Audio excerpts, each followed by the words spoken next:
Anong nagawa niya ito? Imposible. Isa lamang siyang Kepman. Paanong nagkaroon siya ng ganyang talento? Kahit ako, hindi ko pa na-master ang ika-4 na anyo. Napunta lang ako rito nang hindi inaasahan. Alam ko rin kung ano ang tama at mali. At ang mga patakaran. Paglabas ko, pupuntahan ko ang mga clan elders. Hihingi ng tawad at tatanggap ng parusa. Ipagpatuloy niyo na lang ang ginagawa ninyo. Ito, hahayaan na lang ba natin siyang umalis ng ganoon? Pumunta tayo rito para gisingin ang ating bloodline. Ginugol natin ang napakaraming pagsisikap para dito. Ngayon, naubos na ang mga pills. Anong paggising ng bloodline pa ang gagawin natin? Ito, matitiis pa ba natin ito? Sa tingin ko, mas mabuting magtimpi na lang tayo. Kahit magtulungan pa tayo, hindi pa rin tiyak na matatalo natin ang kanyang Thunder Dragon Roam. Napakagaling. Alam pa pala ninyo ang inyong lugar. Sa huli, hindi naman ako isang taong marahas na mahilig magpakitang gilas ng lakas. Ngayon, patatawarin ko kayo. Bigla, sa sandaling ito, natisod si Yeming, Long Xiaobei, sa isang bato at sumubsob. Ito, ang Thunder Dragon Roam na tumama sa lupa, wala man lang tunog. Pati lupa, walang epekto. Hindi kaya, itong si Long Xiaobei ay puro porma lang. Patay na. Hihihi. Long Xiaobei. Ang iyong Thunder Dragon Roam, mukhang wala namang kahit kititing na banta. Narinig kong may kabaitan ka pang patawarin kami. Sabihin mo, paano mo gustong mamatay? Ito, sa totoo lang, mahabang kwento. Sa sandaling ito, dumighay pa si Yeming, Long Xiaobei. Dumidighay ka pa. Ikaw na hayop. Ibalik mo ang mga pills namin. Patayin ang batang ito. Sa kanyang dugo. Baka may natitira pang kaunting bisa ng gamot. Wala kaming pakialam sa iyo sa likuran. Ang gusto namin ay ang matagumpay na paggising ng aming bloodline. Nagmamadaling ginamit ni Yeming, Long Xiaobei, ang Thunder Roaming Dragon Fist. Nagbanggaan ang mga palad ng magkabilang panig. Isang malakas na pagsabog ang umalingaw-ngaw. Tumilapon si Yeming, Long Xiaobei. Bumagsak mismo sa gitna ng bloodline pool, o source. Ang kanyang Thunder Dragon Roam, gaya ng inaasahan. Puro porma lang pala. Sinabi ko na nga ba? Saan siya kumuha ng kakayahang ma-master iyon? Lahat, sugod. Huwag siyang bigyan ng pagkakataong tumakas. Lintik, kung ang katawang ito ay may kaunting pundasyon lang, hindi ko na kailangang gumamit ng gangchi. Gamit lang ang lakas. Kaya ko na silang durugin. Paanong naging ganito? Hindi naging madali para makatakas sa minahan. Paanong mamamatay lang ako ng ganito? Hindi ako papayag. Hindi ako papayag. Sa sandaling ito, isang agos ng blood chi ang pumalibot sa katawan ni Yeming, Long Xiaobei. Ito, teka, kanina, narinig kong binanggit nila ang tungkol sa paggising ng bloodline. Hindi kaya, may kinalaman ito sa Divine Dragon Cave. Kung totoo nga, ang enerhiyang lumalabas mula sa ulo ng dragon na iyon, ay ang True Dragon Breath na ginagamit para gisingin ang bloodline. Kumislap ang mata ng ulo ng dragon. Pagkatapos ay humihip pa ng blood chi patungo kay Yeming, Long Xiaobei, na nakaupo. Hindi maganda. Malapit na niyang gisingin ang kanyang bloodline. Bilisan niyo. Pigilan niyo siya. Ang buong katawan ni Yeming, Long Xiaobei, ngayon ay dahan-daang lumutang. Isang anino ng dragon ang umiikot sa kanyang katawan. Si Long Xiaoxian ay biglang nagulat at natigilan. Anong nangyayari? Ang katawan ko, bakit hindi ko may galaw? Kahit ang aking subconscious ay nanginginig. Ako rin. Ang katawan ko, parang may kumokontrol.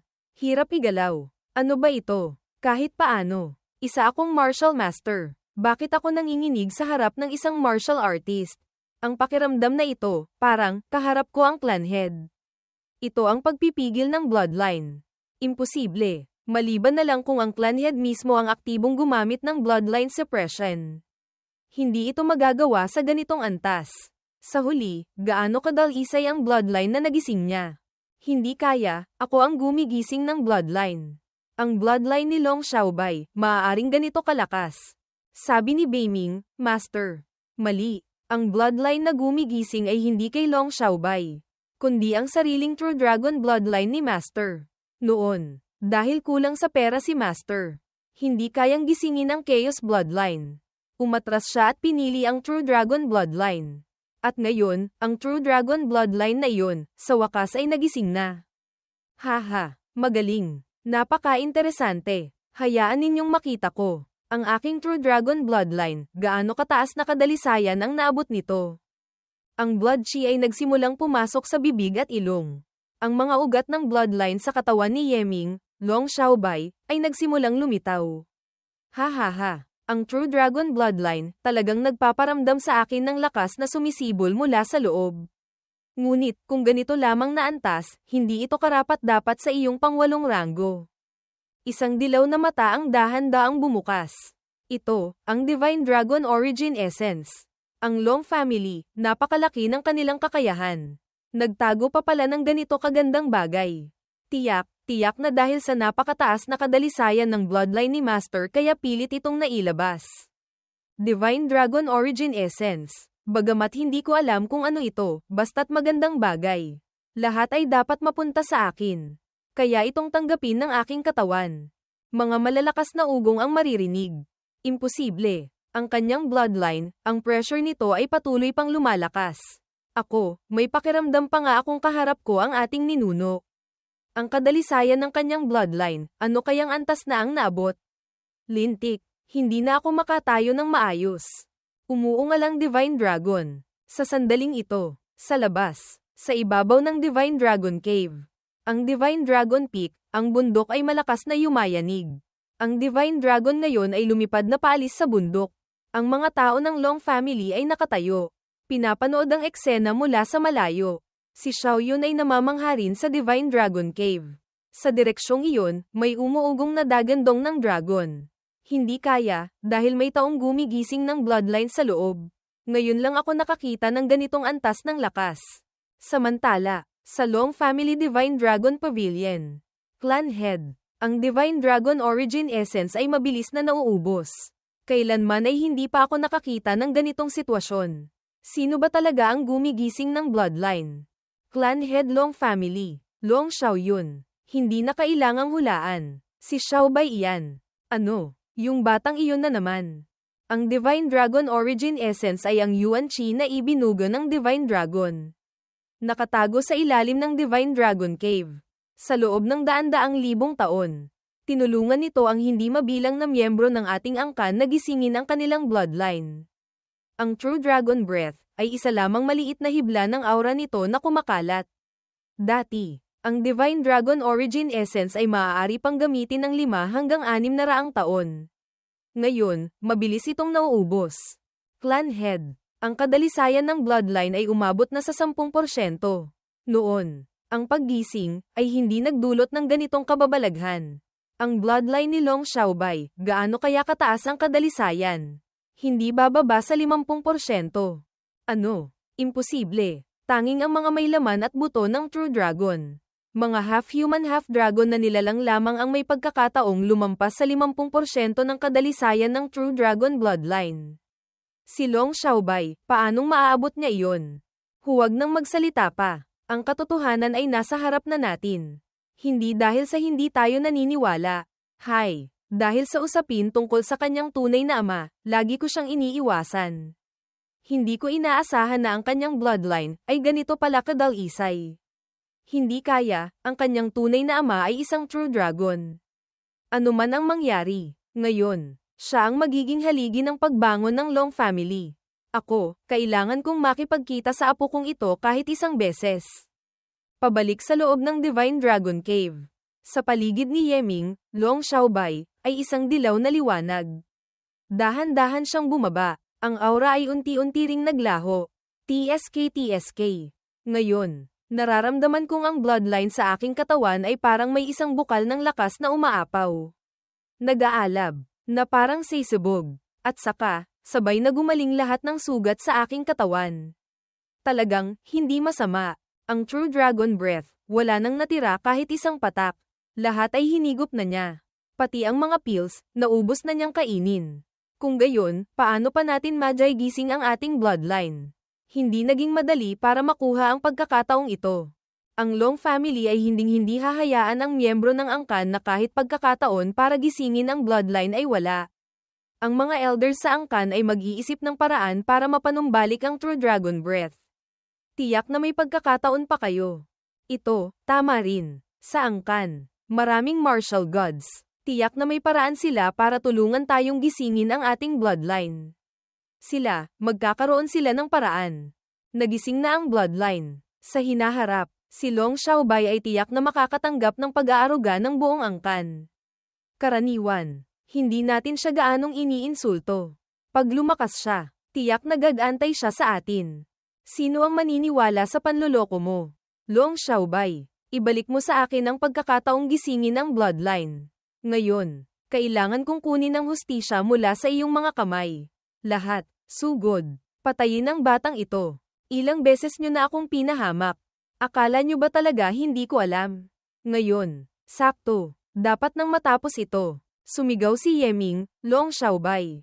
Inilabas ang Thunder Dragon Room.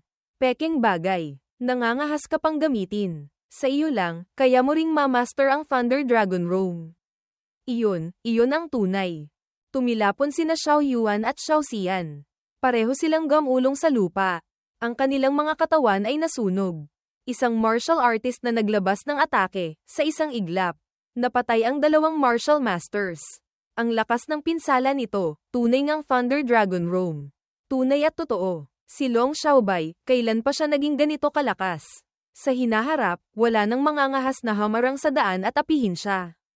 Kayo, gusto nyo ring lumapit sa akin para humingi ng hustisya. Hindi po, tanga lang ang susugod para labanan ka. Pagkatapos, bumalik na si Yeming, Long Xiaobai, sa Long family.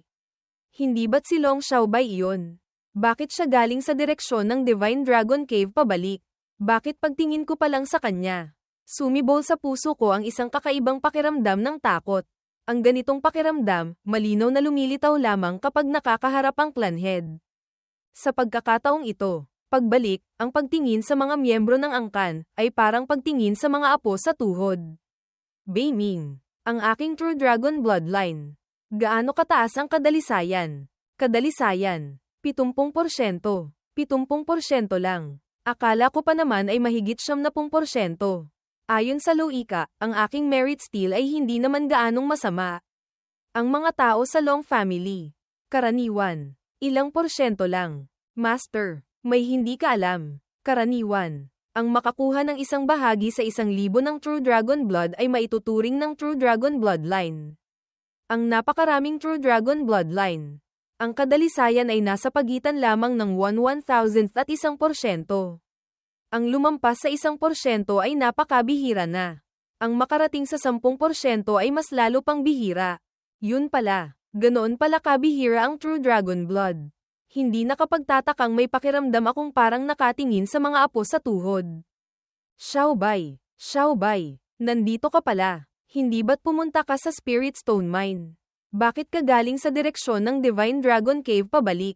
Nagkaroon lang ng kaunting hindi inaasahang pangyayari, hindi sinasadyang napadpad sa Divine Dragon Cave, sinamantala ko na para gisingin ang bloodline. Teka, hindi kaya, ang kaguluhan kanina sa banda ng Divine Dragon Cave, ay ikaw ang gumawa. Diyos ko, gaano kataas na kadalisayan ang nagising mo? 70%. 70%. Mas mataas pa kaysa sa clan head. Hindi nakapagtataka. Ang tingin ko sa iyo ay parang nakakakita ng isang senior.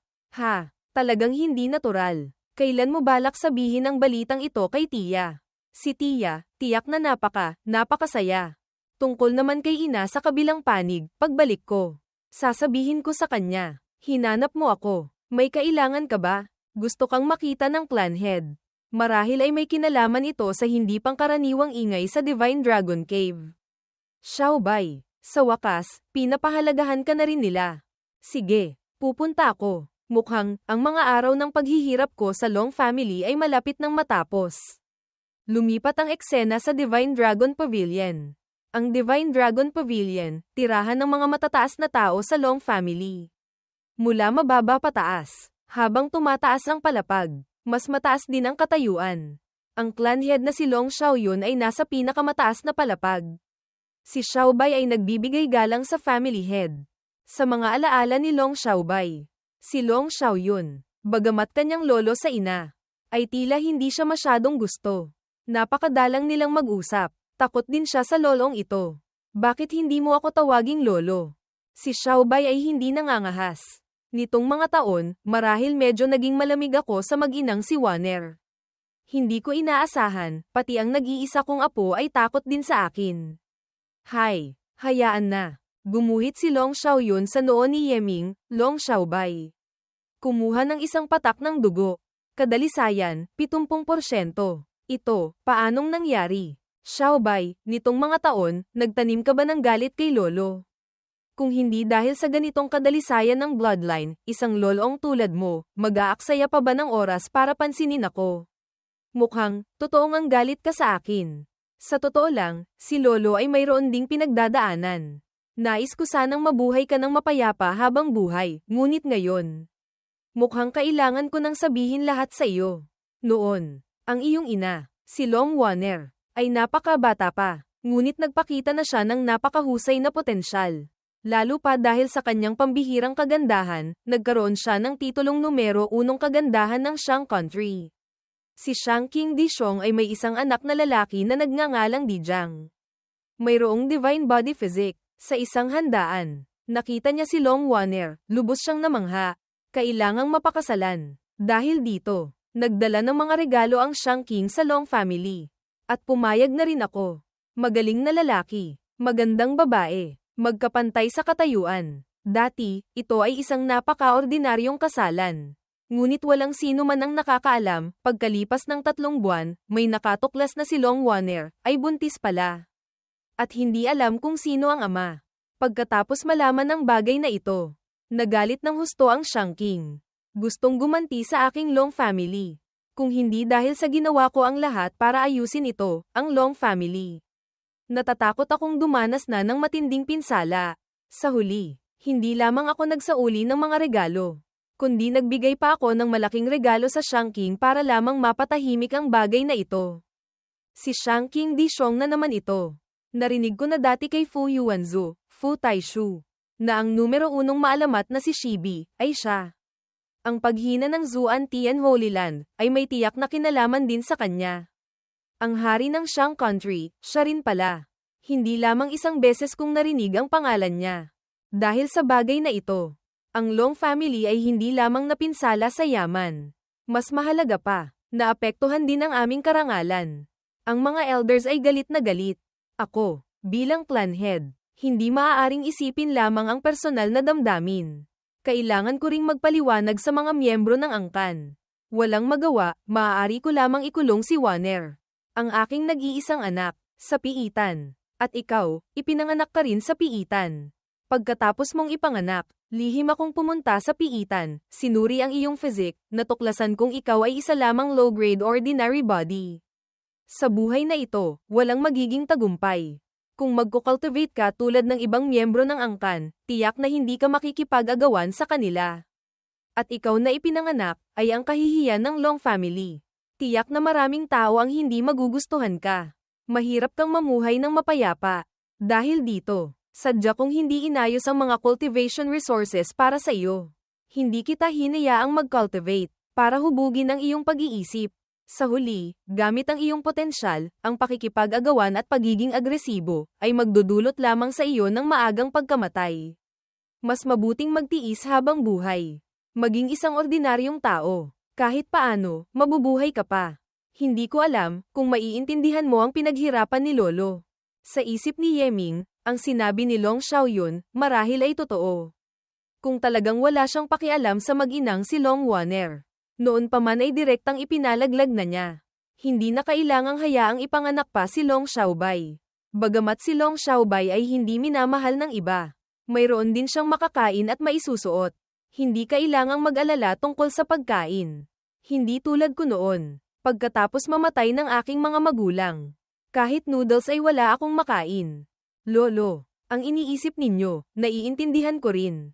Ngunit, mayroon pa ring isang bagay akong kailangang sabihin. Noong ginigising ko ang aking bloodline, sina Long Xiaoxian at Long Xiaoyuan ay inatake ako. Pinatay ko sila. At saka, sa loob ng spirit mine, nakaharap ako ng mga assassin.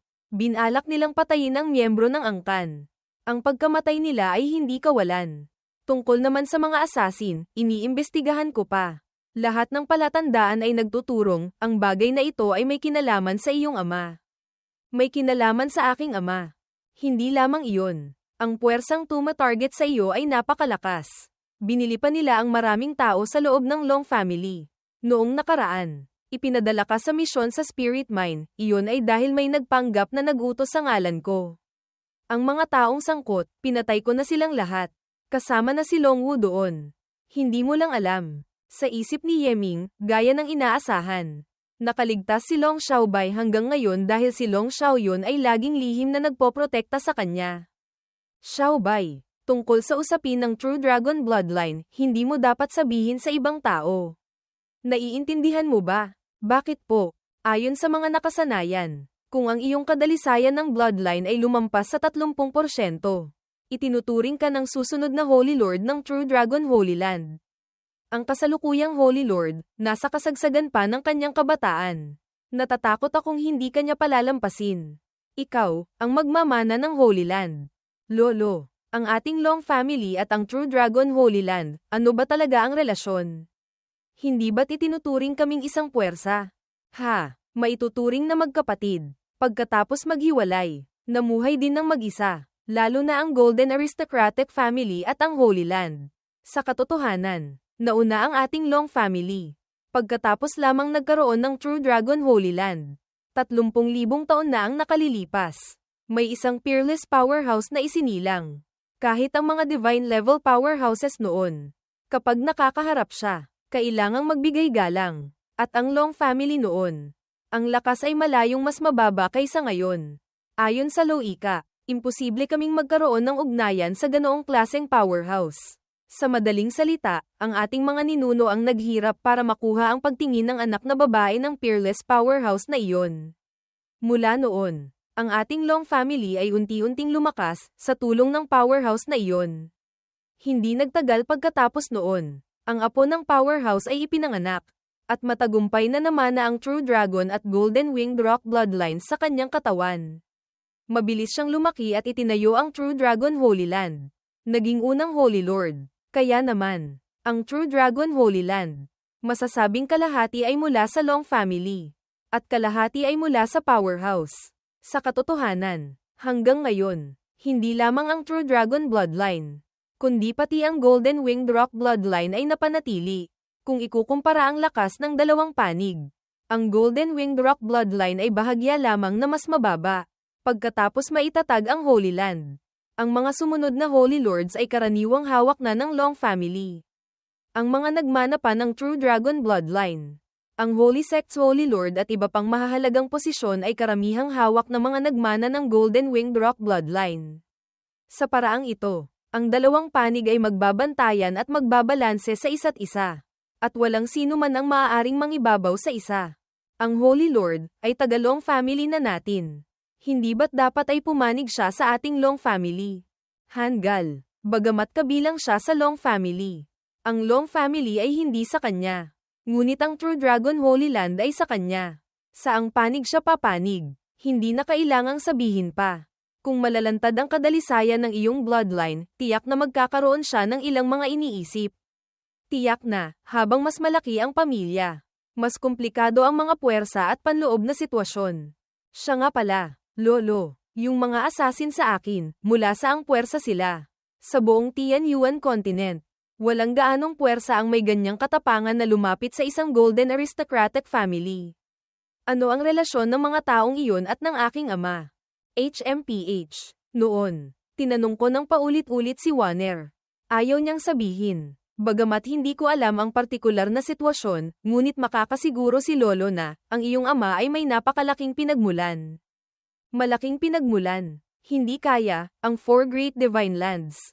Iyon ay mga puwersa lamang ng ating Tianyuan continent. Sa labas, mayroon pang umiiral na maraming makapangyarihan. Sa katotohanan, sa loob ng Four Great Divine Lands, maliban sa Heaven-reaching Divine Land at Undying Divine Palace, ang pinagmulan ng Eternal Divine Mountain at Origin Divine Sea ay wala sa Tianyuan continent. Yung ilang mga kulto na kapag nababanggit ay nagbabago ang mukha ng lahat. Tulad ng Hao Tian cult, ang pundasyon nila ay nasa labas lahat ng Tianyuan continent. Sa isip ni Yeming, hindi ako niloko ni Wujang. Totoo ngang ang Hao Tian cult ay hindi lamang umiiral sa Tianyuan continent. Ngunit, ang Hao Tian cult na ganyan kalakas, gumugol pa ng ganoong kalaking pagsisikap para imbestigahan ang tunay na ama ni Long Xiaobai. Yung lalaking iyon, ano kayang klaseng tao siya? Sa katotohanan, sa maraming malalaking mundo, ang Tianyuan continent ay maituturing lamang na isang mid-level na malaking mundo. Ang Martial Dao civilization na nahubog dito, ay mid-level civilization lamang.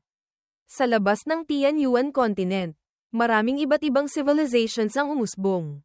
Halimbawa, ang Immortal Spirit continent na may Immortal Dao civilization bilang core. Ang Shaman God continent na may Shaman Dao civilization bilang core. Ang lakas ng isang malawak na mundo ay hindi nakabatay sa laki ng mga hangganan nito. Hindi rin nakabatay sa bilang ng mga tao, kundi sa antas ng civilization.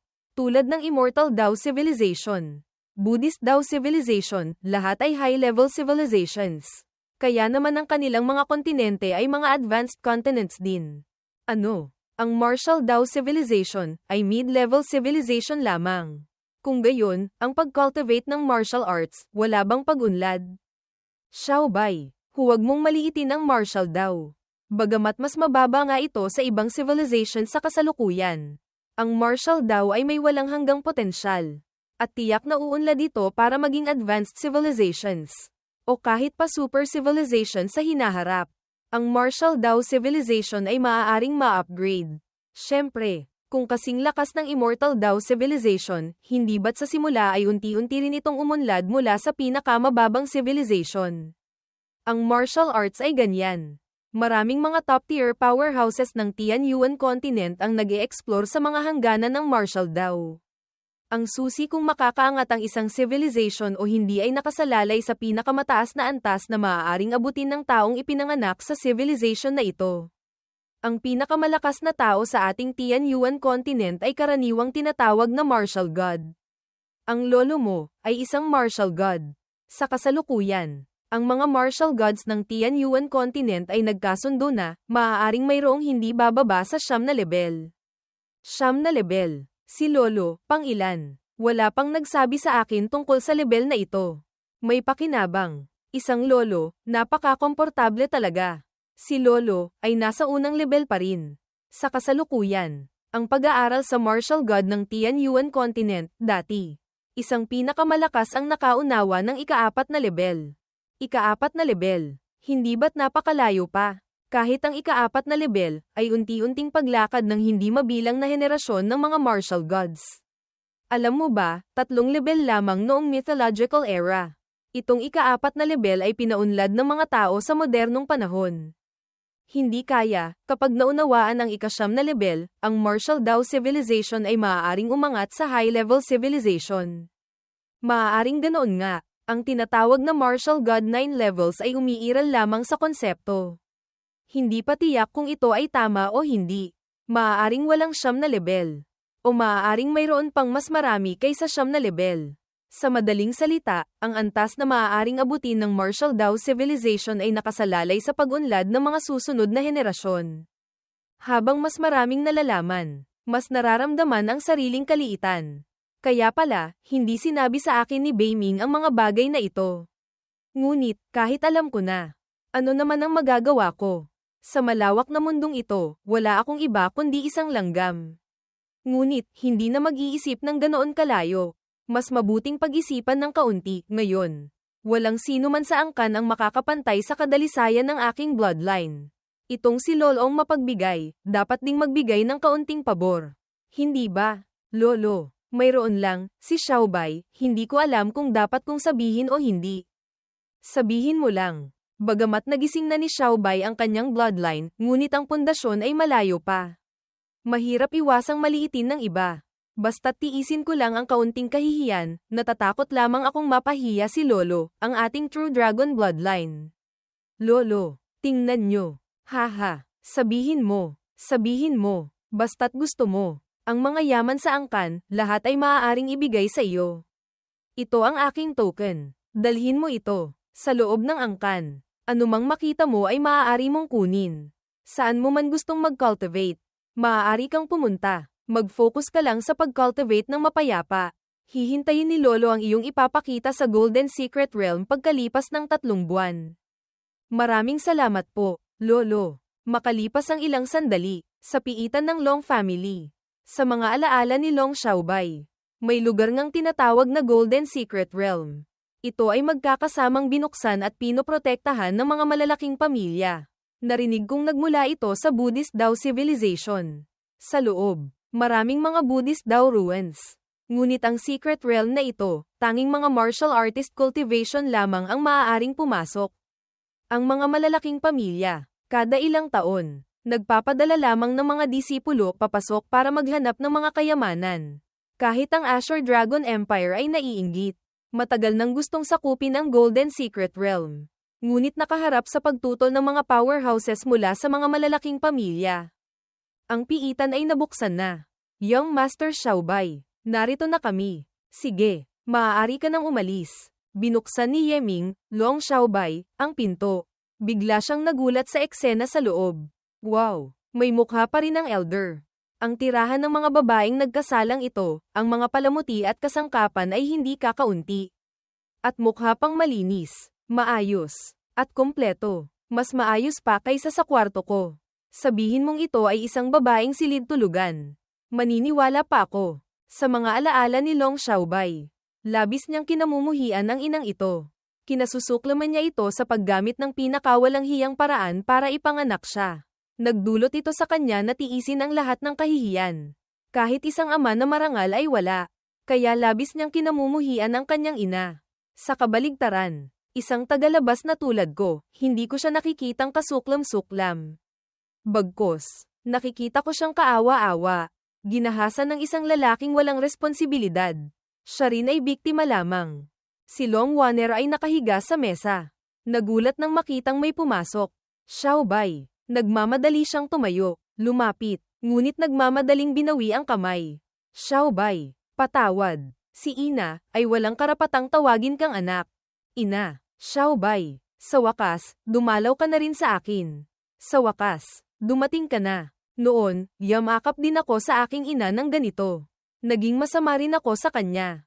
Nagdulot din ako sa kanya ng kalungkutan. Hanggang sa siya'y namatay, saka ko lang nalaman, na nawala na sa akin ang lahat. Xiaobei, maupo ka rito. Nakikita mo ba ang mga cake na ito? Lahat ay paborito mong kainin. Araw-araw gumagawa si Ina. Hinihintay lang kitang dumating. Noon, si Xiaobei ay hindi nakakaintindi, makitid ang isip, nagwala kay Ina.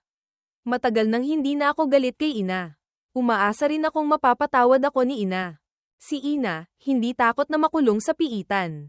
Hindi rin takot sa pangungutya ng mundo. Kahit hindi takot na iwan ako ng taong nanloko sa akin.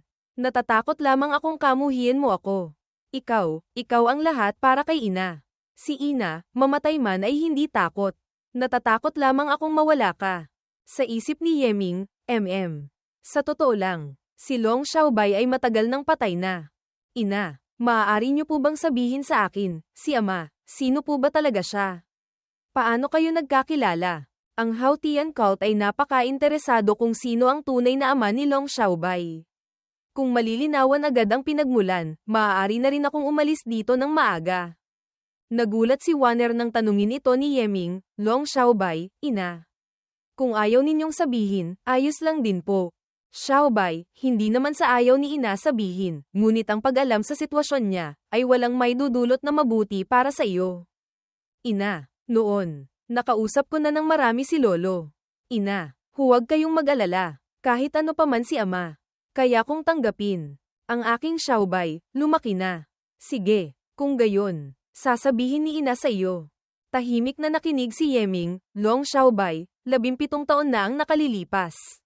Si Long Wanner ay 16 na taong gulang pa lamang. Napakatanyag na sa Shang Country. Kilala bilang numero 1 kagandahan ng Shang Country. Ngunit dahil din sa sobrang katanyagan, dinukot siya at ginahasan ng isang masamang tao. Sa mahirap na sandaling iyon, isang binatang martial master ang bumaba mula sa langit. Kasama ang magnanakaw na iyon na nasa ancestor level. Naglaban sila ng matindi. Sa huli, lumampas ng 2 malaking realms. Matagumpay niyang pinugutan ang masamang martial ancestor na iyon. bayaning nagligtas sa dalaga. Ang binatang iyon ay nagngangalang Shang Wuliang. Galing siya sa ibang malaking mundo.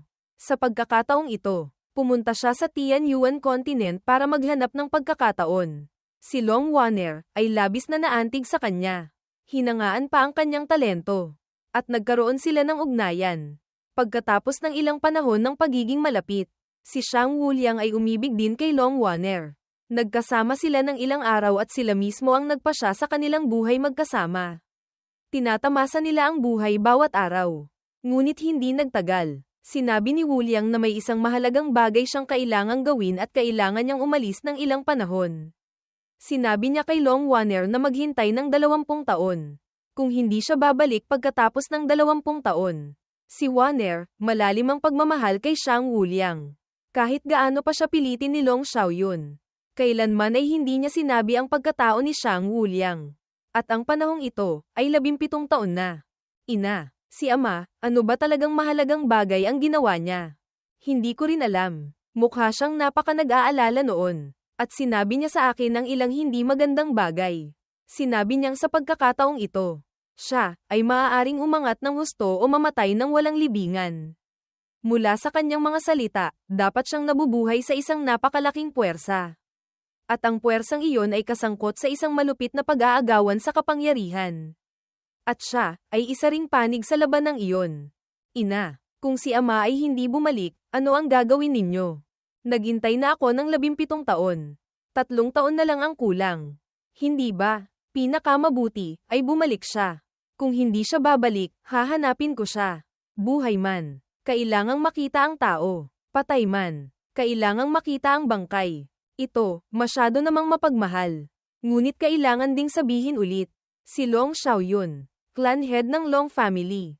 First level martial god. Si Long Waner, ngayong taon ay 33, isa ng martial ancestor. Si Shang Wuliang, kahit noong bata pa, nasa martial master realm. Nakapatay na ng martial ancestor. Isang pamilya ng mga malalakas. Bakit pagdating kay Long Xiaobai, ay isa siyang mahinang nilalang? Pagkatapos, ikinwento ni Yeming, Long Xiaobai, ang tungkol sa paggising ng bloodline at pagtanggap ng pagpapahalaga mula kay Long Xiaoyun kay Long Waner. Si Long Waner ay lubos na nagpapasalamat. Sa ilang mga pag-uusap, nalaman na gabi na, si Long Waner ay ayaw pang magpaalam. Hindi ko alam kung gaano katagal magtatagal ang pagkatao ni Long Xiaobai na ito. Ngayon, mayroon na akong matatag na posisyon sa Long family. Hindi kaya, maaari akong umalis ng ilang panahon. Sa sandaling ito, isang boses ang umalingaw-ngaw. Siyempre maaari. Sa isip ni Yeming, Wujiang, Divine Disciple. Hindi ka nawala, sagot ni Wujiang, siyempre hindi. Laging may isang taong lihim na nagmamasid. Iwasang malantad ang pagkatao ng Haotian cult. Sinabi mo kanina, maaari akong pansamantalang makatakas sa pagkatao ni Long Xiaobai, umalis ng ilang panahon. Siyempre. Ngunit kailangan mong humanap ng isang makatwirang dahilan para hindi ka matuklasan ng iba. Hintayin mong makapaghanda ka ng maayos. Ibabalik ko ang lahat. Kinabukasan. Sa Long Family Heavenly Wisdom Bamboo Forest, Young Master Xiaobai. Anong ginagawa mo rito? Kung gustong pumasok sa kawayanan para mag-cultivate, kailangang sumali ng maraming beses sa pagsubok. Kailangang makuha ang pahintulot ng clan elder. Ikaw. Sigurado ka bang kailangan ko ng pahintulot ng iba?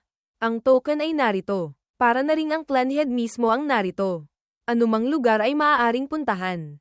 Pakiusap. Pasok po, Young Master. Susunod, kailangan kong mag-secluded cultivation ng ilang panahon. Para harapin ang Golden Secret Realm. Bago ako lumabas, huwag hayaang may sino mang pumasok sa loob. Opo, makalipas ang ilang sandali, nakaupo si Yeming, Long Xiaobai, sa isang malaking bato sa loob ng kawayanan. Lahat ay naayos na ng maayos. Ang Long family ay mahigpit na binabantayan. Maraming eksperto. Kung gustong lumabas ng hindi nakakaakit ng pansin, iisa lamang ang paraan. Mag-teleport papunta sa Crimson Sun Heavenly Cave. Lumipat ang eksena sa Crimson Sun Heavenly Cave, ang swerte ay hindi masama. Sa loob ng Heavenly Cave, walang tao. Kung hindi, si Master ay kailangan na namang pumatay. Mabuti na lang. Ang mga bagay sa loob ng storage device ay hindi kulang. Ang buong yaman ay nasa kamay ng iba. Mula simula hanggang huli, hindi pa rin ito parang totoo. Master, susunod. Saan po kayo pupunta? Hindi ko alam. Ngunit, nakahinga rin ng maluwag. Ang pagpapanggap bilang ibang tao palagi, ay hindi rin isang masayang bagay. Hehe, kahapon, gumawa ako ng misyon kasama ang mga disipulo ng Divine Calculation Sect. Inagaw ko ang hindi kaunting benepisyo. Yung batang iyon, muntik nang mamatay sa galit. Nakakapamuhay tayo ng ganito kay Ginhawa, ay dahil kay Sect Master Sun. Sa isip ni Yeming, ang aking kasalukuyang lakas ay hindi sapat. Mahirap harapin ang buong Crimson Sun Sect. Maaga o huli, kailangang puksain ang salot na si Sun Guang na ito. Hindi ko rin alam kung naging maayos ba ang reincarnation ni na ama at ina. Pupunta muna ako sa Shang Country. Pagkatapos umalis sa Crimson Sun Sect, pinuntahan ni Yeming ang kanyang mga reincarnated na magulang. Tiningnan ng isang beses, nakitang maayos ang lahat, saka lamang siya napanatag. Bumalik siya sa bangko. Natuklasang ang Haotian cult ay talagang hindi tumalikod sa salita. Naroon pa rin at naghihintay. Si Zuan Bing Beast ay tulad pa rin ng dati. Tumutulong sa kanyang magbantay. Bagamat medyo nakakabagot, ngunit napaka-alerto pa rin. Pagkatapos, naglakad-lakad si Yeming sa isang kagubatan. Beiming, hindi kaya, sa buhay na ito, maaari lamang akong umiral sa ilalim ng pagkataong ito. Hintay ang ipanganak ang mga magulang. Lumaki, makabawi ng alaala, hindi ko maaaring gamitin ang pagkatao ni Ji Wogo para mamuhay kasama nila. At lagi kong nararamdaman, kahit gamitin ko pa ang pagkatao ni Ji Wogo o gamitin ang pagkatao ni Long Xiaobei, ang kalooban ko ay hindi sang-ayon. Ganoon katagal na, ngunit hindi pa rin makasanayan. Tanging sa pagbabalik lamang sa aking tunay na pagkatao, saka lamang ako magiging masaya at malaya. Si Master, lumaki pa ng mas mabilis kaysa sa inaasahan ni Beiming. Naramdaman na ang kadiliman ng kapalaran. Noon, hindi sinabi ni Beiming kay Master dahil si Master ay marami pang bagay na hindi nakikita. Ang pagsasabi ay wala ring silbi. Sa totoo lang, lahat ng tao ay may sariling kapalaran. Sina Ji Wogo at Long Xiaobei ay parehong ganoon. Sa bawat pagbabago ng pagkatao ni Master, ang kapalaran sa kanyang katawan ay kasunod ding magbabago. Dahil sa pagbabagong ito, kaya sa puso ni Master ay laging may pakiramdam na hindi masaya. Beiming, sabihin mo nga, maaari pa ba akong bumalik sa pagiging si Yeming?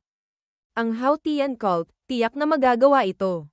Ngunit natatakot akong, si Master ay kailangang magbayad ng napakalaking halaga. Haha, kumpara sa paghihirap ng araw-araw na pamumuhay ng Patago, kahit tunay na itsura ay hindi mailantad.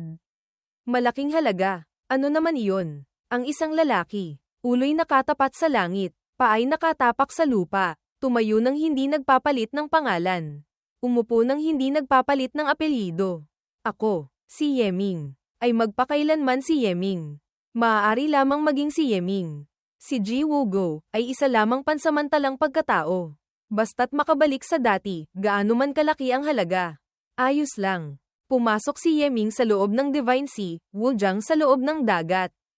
Kailangan ko ng tulong ng Haotian cult. Yeming, anong kailangan mo? Sa impormasyon ng Haotian cult, tiyak na matagal nang alam na ako noon. Dahil sa Sect Guardian Beast ng Yin-Yang Sect na nakakita sa aking pagkatao, ay napilitang maging si Ji Wogo. Ngayon, gusto kong ibalik ang lahat. Matutulungan mo ba ako? Siyempre maaari, kaya lang, ang halaga ay napakalaki. Matatanggap mo ba? Sabihin mo, pakinggan ko. Sa totoo lang, kailangan lamang ng kaunting pagbabago, maaari kong burahin ang iyong pagkatao bilang Haotian cult disciple. Ngunit sa paggawa nito, mawawala sa iyo ang merit card ng Haotian cult. Kailangan mo ring magbayad ng napakaraming merit points. At saka, ang iyong mga puntos ay hindi pa sapat. Diretsuhin mo na. Ano ba talaga ang kailangan kong ibayad? Una, patalsikin ka mula sa Haotian cult. Mula dito, hindi ka na magiging secret envoy. Hindi ka na rin magiging miyembro ng culto. Pangalawa, ang misyon ni Long Xiaobei, kailangan mo pa ring ipagpatuloy. Pagkatapos makumpleto, ang merit points mula sa misyong iyon ay wala sa iyo. Hindi ka makakatanggap ng anumang benepisyo. Pangatlo, pagkatapos putulin ang lahat ng ugnayan sa Haotian cult, lahat ng benepisyo na natatanggap mo mula sa bangko, ay mawawala na rin. Pang-apat, Bagamat hindi ka na miyembro ng Hautian Cult, wala ng merit card, ngunit ang iyong pagkatao bilang Heaven's Patrol ay mananatili pa rin. Sa hinaharap, maaari ka lamang umiral gamit ang pagkatao ng Heaven's Patrol. Sa narinig ko sa iyo, nitong panahong ito, lahat ng pagsisikap ko ay napunta sa wala. Pera, posisyon na isang hakbang na lang mula sa Cult Master, lahat ay mawawala. At saka, sa kondisyong hindi makakatanggap ng kahit isang sentimong bayad, kailangan ko pa ring gawin ang isang level 1 na mapanganib na misyon. Tunay ngang napakalaking halaga, ngunit pumapayag ako. Yeming, alam mo ba, may posibilidad na mawala sa iyo ang posisyon ng Hautian Cult Master. Sa kasalukuyan, mukhang malaki ang posibilidad na makumpleto mo ang misyon. Pagdating ng panahon, maaari mong kontrolin ang lahat ng martial gods ng Hautian Cult. Kahit pakontrolin ang 5 Great Empires sa iyong mga kamay. Narinig ito ni Yeming. Tumawa ng malakas. Haha, maging cult master ng Hautian Cult. Ano naman? Gamit ang aking kasalukuyang lakas, hindi ba't kontrolado pa rin ako? Hindi ako naniniwala na yung mga martial saints at martial gods na iyon ay kusang loob na papayag na utusan ng isang hamak na martial artist na tulad ko. Tanging lakas lamang ang makakapagpasya sa lahat. Kahit gaano pa karaming bagay ang ibigay sa akin ng Hautian Cult, iyon ay sa Hautian Cult pa rin. Hindi sa akin. Kay Yeming. Sige, kung napag-isipan mo ng mabuti, kung gayon. Magsisimula na ako. Ang kristal na bloke ay nagsimulang magkabitak. Makalipas ang ilang sandali, sumabog ito. Ang merit card, kasama ko ng ganoon katagal. Sa huli, ganito na lang naglaho. Ang panlabas na anyo ni Yeming ay dahan-daang nagbago, bumalik sa dating anyo ni Yeming. Ang kalooban ay unti-unting gumagaan. Mula ngayon, ang ganitong pakiramdam ng hindi pagiging malaya, ang hindi maipaliwanag na pakiramdam sa puso, ay maglalaho. Mukhang, ang aking pagpili ay hindi mali. Noon, ang pagsali sa Hautian Cult ay mayroon ding magagandang puntos. Ngunit, hindi namamalayan, kinontrol na nito ang aking espiritu. Noon, dahil hindi pinag-isipang mabuti ni Beiming. Hindi dapat sumali si Master sa Hautian Cult. Hindi mo kailangang humingi ng tawad. Ako ang nagkamali sa pagpili noon. Ngunit ang pagpili ngayon, ay hindi. Sa huli, marami rin akong natanggap na magagandang bagay mula sa Hautian Cult. Hindi ba? Susunod. Marami pa akong bagay na kailangang gawin. Una, sasabihin ko sa iyo ang aking plano. 3 araw pagkatapos. Sa Azure Dragon Imperial Palace. Great Emperor. Ang inyong lingkod, may naisiulat. Ako ang Supervision Guard Captain. Ang Supervision Guard ay ang tagapagmasid sa lahat ng bagay sa langit at lupa. Sa itaas ay ang mga opisyal. Sa ibaba ay ang mga mamamayan. Basta't mapansin ng Supervision Guard. Hindi makakatakas. Siya, kusapang nagulat. Mukhang hindi maliit ang bagay. Ano iyon? Kamahalan. Kamakailan, nahuli ng inyong lingkod ang isang natitirang miyembro ng Hautian Cult. Ang kasong ito ay may kinalaman sa isang henyo ng ating imperyo. May kinalaman sa numero 1 nakalista sa Latent Dragon Rankings. Si Yeming. O, paano nangyari iyon? Ang natitirang miyembro ng Hautian Cult na iyon, nagngangalang si Tia Ingong. Isa siyang martial artist na nasa antas ng martial god. Noong hindi pa pumapasok si Yeming sa Hautian Cult, napansin na niya ito. Tinukoy na mayroon siyang magandang hinaharap. Habang lumalakas ang kapangyarihan sa loob ng katawan, at ang pagbabawal ng Hautian Cult ay itinanim, ang natitirang miyembro ng Hautian Cult, tinawag itong merit card. Kung gayon, si Yeming ay napilitan. Opo, kamahalan. Si Yeming noon ay bata pa. Wala talagang laban kay si Tia Ingong. Si Tia Ingong, para pilitin si Yeming, ay pinaslang ang mga magulang ni Yeming. At isinelyo pa ang kanilang mga kaluluwa. Ginamit iyon bilang panakot. Si Yeming, may ebidensya ba? Kamahalan. Si Tia Ingong at ang ebidensya ay parehong narito. Kailangan po bang iharap sa korte? Yamang may ebidensya na, ang bagay na ito. Hayaan nang ang supervision guard ang ganap na humawak. Hindi na kailangang iharap pa sa korte. Ngunit may 2 bagay kang kailangang gawin ng maayos. Una, kailangang ganap na linisin ang karangalan ni Yeming. Hintayang maayos ang lahat. Ang aking Azure Dragon Empire ay kailangang buong lakas siyang hubugin. Pangalawa, iligtas ang mga kaluluwa ng mga magulang ni Yeming. Iwasan ang Hautian cult.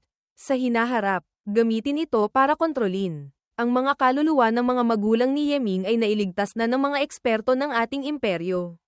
Ngayon, nag-reincarnate na sila. Reincarnation. Hindi rin masama, para mapunan ang mga pagkakamali ng nakaraan, pagkatapos mag-reincarnate ng mga magulang ni Yeming. Bigyan ang bawat isa ng isang pwesto sa Azure Dragon Academy. Samantala, si Yeming ay naglalakad sa kalye. Ngunit, ganito lamang. Natatakot akong hindi sapat, basta't may taong masusing mag-iimbestiga. Matutuklasan na noon. Ang mga magulang ni Master ay sumali sa Hautian cult. At dati pa silang mga miyembro ng Hautian cult. Noon, matagal nang alam ng Ye family ang bagay na ito. Ngunit hindi nila inilantad. Gustong gamitin ang bagay na ito. Pagkatapos magalit ni Ye Ziyuan sa Imperial family. Pinilit pa ng Ye family ang mga magulang ni Master na akuin ang kasalanan at mamatay. At dinala pa ang mga bangkay para kunin ang gantimpala. Hanggang ngayon, matagal nang nawala ang Ye family. Ngunit ang Imperial family, si Huang Yuan Kui ay buhay pa. Noon, pagkatapos gawing gantimpala ang mga magulang ni Master at dalhin sa Yaman. Nakumpirma ng maaaring umiral, si Ye Zishan ay buhay pa sa Chon sect. Kung may taong gustong idiin si Master hanggang mamatay, basta't mag-imbestiga ng kaunti. Lalabas ito. Kaya naman, ang bagay na ito, maituturing na hindi pa tapos. Susunod, ang kailangang gawin ng Hautian cult ay patayin ang lahat ng taong may kinalaman. Lumipat ang eksena sa Sword Lake Holy Land dahil kay Yeming. Natalo ako sa pera. Hindi na pag-uusapan. Sa pagkakataong ito, nagkautang pa ako ng malaki. Kung mahahanap ko lang ang hayop na tumakas na iyon, tiyak na gagawin kong masahol pa sa kamatayan ang buhay niya. Sa sandaling ito, biglang dumilim ang langit, kumulog at kumidlat. May kung anong bagay ang lumilitaw sa likuran ni Huang Yuan Kui. Isang itim na kamay ang lumitaw. Nagmamadali siyang tumalon paatras. Umiiwas. Ngunit, muli itong lumitaw mismo sa ibabaw ni Yuan Kui.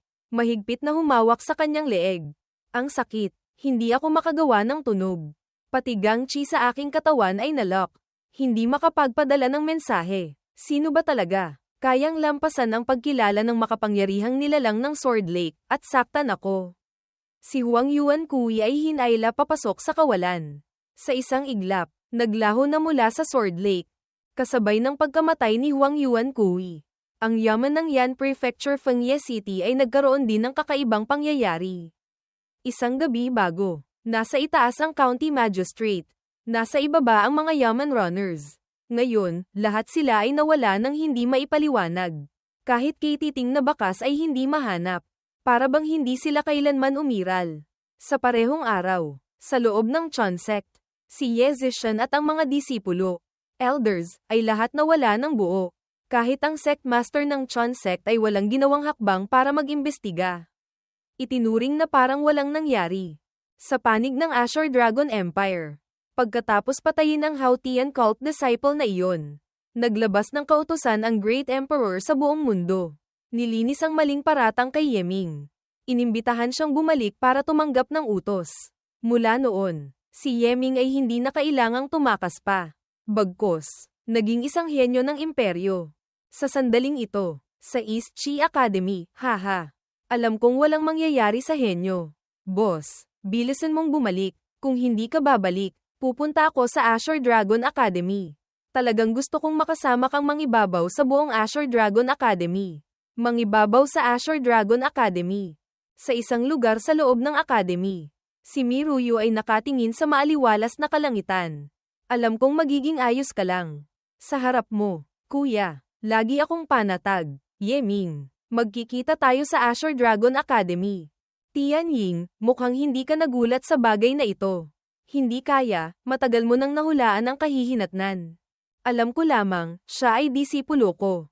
Ano man ang kanyang pagkatao, hihintayin ko pa rin siyang bumalik. Ang puntong ito ay hinding-hindi magbabago.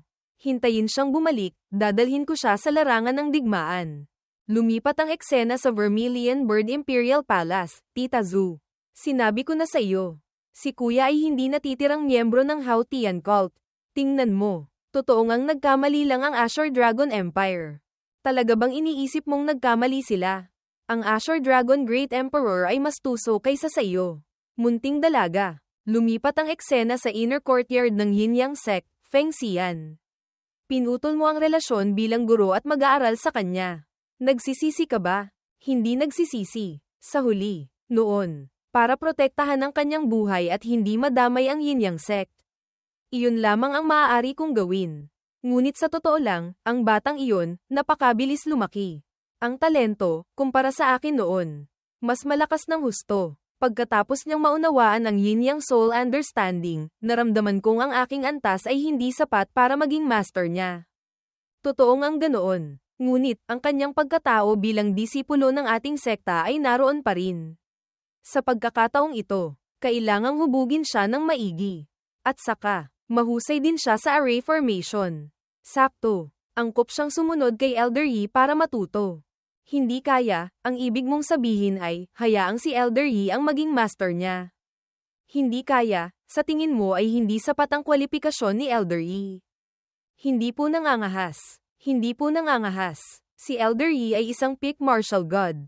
Ngunit ang kanyang talisman arrays, ay numero 1 sa Tianyuan continent na ito. Kahit third level martial gods ay hindi nangangahas na galawin siya. Ako, natatakot lamang akong hindi tanggapin ni Elder Yi ang disipulong ito. Kung anong desisyon ang gagawin ni Elder Yi, kailangang tingnan kung may kapalaran silang maging guro at mag-aaral. Hindi rin natin maaaring pilitin. Ngunit sa totoo lang, ang maling paratang na ito sa kanya, ay dahil din sa Sect Guardian Divine Beast. Nararamdaman kong kailangang may ibigay na kabayaran. Sumama ka sa akin sa East Chi Academy sandali. Mayroon siyang malaking ugnayan sa lugar na ito. Ngayong naibalik na ang kanyang pagkatao. Tiyak na dito siya unang pupunta. Lumipat ang eksena sa East Chi Country, haha. Sinabi ko na nga ba? Ang henyo ng ating East Chi. Paanong magiging miyembro ng Haotian cult? Yun pala, napilitan lamang. Hay, ang Haotian cult, talagang hindi mga tao. Tiyak na sila ang nagpahamak sa henyo ng ating Azure Dragon Empire. Yung si Tia Ingong na iyon, talagang dapat mamatay. Dapat patayin. HMPH. Sa wakas, hindi na kailangang magtago pa. Ang pakiramdam ng pagbabalik sa sarili, ay hindi masama. Yeming. Maligayang pagbabalik. Kami ng iyong master ay naghihintay sa iyo. Iyon ang boses ng Dean ng East Chi Academy. Nakabalik na ako. Ang disipulong si Yeming ay nagbibigay galang kay master. Nagbibigay galang kay Dean. Matagal nang hindi nagkita. Lahat. Hindi ko alam sina Zhang Heng, Mi Ruyu, Murong Zuqiao, Yu Chen Chen, at pati si Instructor Liu Fei. Kumusta na kaya sila? Mamaya, pupuntahan ko sila